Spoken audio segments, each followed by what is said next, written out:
नमस्कार, welcome to nursing smart. Nursing smart के YouTube channel पर एक बार फिर से आप सभी लोगों का स्वागत है।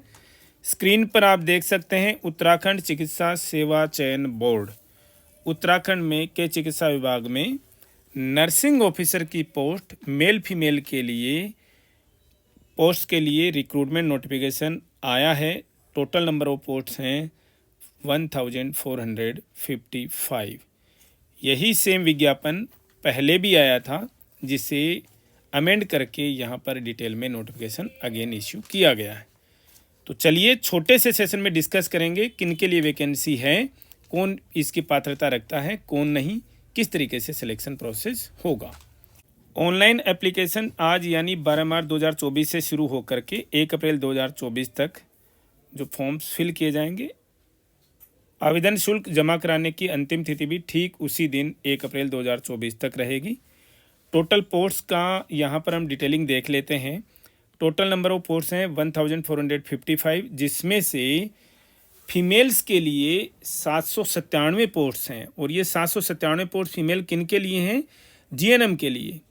और फीमेल जिनके पास बीएससी नर्सिंग की डिग्री है उनके लिए 366 पोस्ट हैं। यानी कि जीएनएम के लिए ज़्यादा पोस्ट हैं, बीएससी के लिए कम पोस्ट हैं। मेल नर्सिंग ऑफिसर्स के लिए जिन्होंने डिप्लोमा किया है यानी जीएनएम किया 200 पोस्ट हैं, जिन्होंने बीएससी कर रखी है 92 पोस्ट हैं। इनका ब्रेकअप यहाँ पर आप कैटेगरी वाइज देख सकते हैं। यहाँ पर और डिटेलिंग में ये पोस्ट्स का जो ब्रेकअप दे रखा है रिजर्वेशन वाइज। आपको जानकारी होनी चाहिए कि उत्तराखंड में के चिकित्सा विभाग में रिक्रूट होने वाले नर्सिंग ऑफिसर्स का पे स्केल सेम वही है जो कि AIIMS and other central government institutes में है। सबसे इम्पोर्टेंट चीज़ जो यहाँ पर निकल करके आती है वो है कि कैंडिडेट के पास परमानेंट रजिस्ट्रेशन सर्टिफिकेट के कहाँ का होना चाहिए? उत्तराखंड नर्सिंग काउंसिल का ही होना चाहिए। यह रजिस्ट्रेशन जो काउंसिल का है आपके पास में जो लास्ट डेट है वहाँ तक आपके पास में अवेलेबल होना चाहिए। जो आजकल नेशनल आईडी बनती है वो वैलिड नहीं है। दूसरी चीज़, आपने रजिस्ट्रेशन के लिए अगर कोई रिसीट भी कटा रखी है तो वो भी वैलिड नहीं होगी। एज लिमिट 21 से 42 साल तक की रहेगी। सिलेक्शन प्रोसेस आप थोड़ा सा जान लीजिए। उत्तराखंड में ईयर वाइज योग्यता क्रम में कैंडिडेट्स की डिग्री डिप्लोमा के मार्क्स के हिसाब से जो रिजर्वेशन है उसका बेनिफिट देते हुए जो चयन किया जाएगा।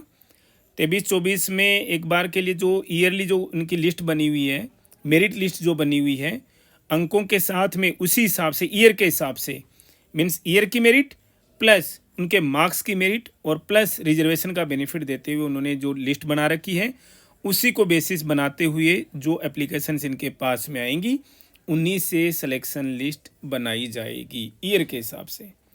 तो वहाँ पर कोई एग्ज़ाम, किसी भी तरीके का एग्ज़ाम नहीं होगा और डायरेक्टली आपको मेरिट लिस्ट से बुलाया जाएगा। डॉक्यूमेंट वेरिफिकेशन के लिए जितनी नंबर ऑफ पोस्ट्स हैं उनके 1.5 गुना कैंडिडेट्स जो हैं आपको बुलाए जाने संभावित हैं। क्या बुलाए ही जाएंगे? 1500 के करीब पोस्ट हैं, तो आप मान करके चलिए कि 2200 के करीब कैंडिडेट्स ये कॉल करेंगे।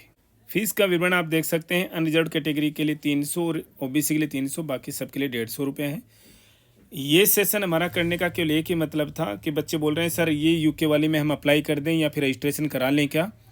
1% भी कोई भी फ़ायदा नहीं है अदर स्टेट के लिए। ये केवल और केवल उत्तराखंड के कैंडिडेट्स के लिए वैकेंसी है, उन्हें ही केवल अप्लाई करने दीजिए। आप अपने रजिस्ट्रेशन को स्विच कराने की कतई कोशिश मत कीजिए।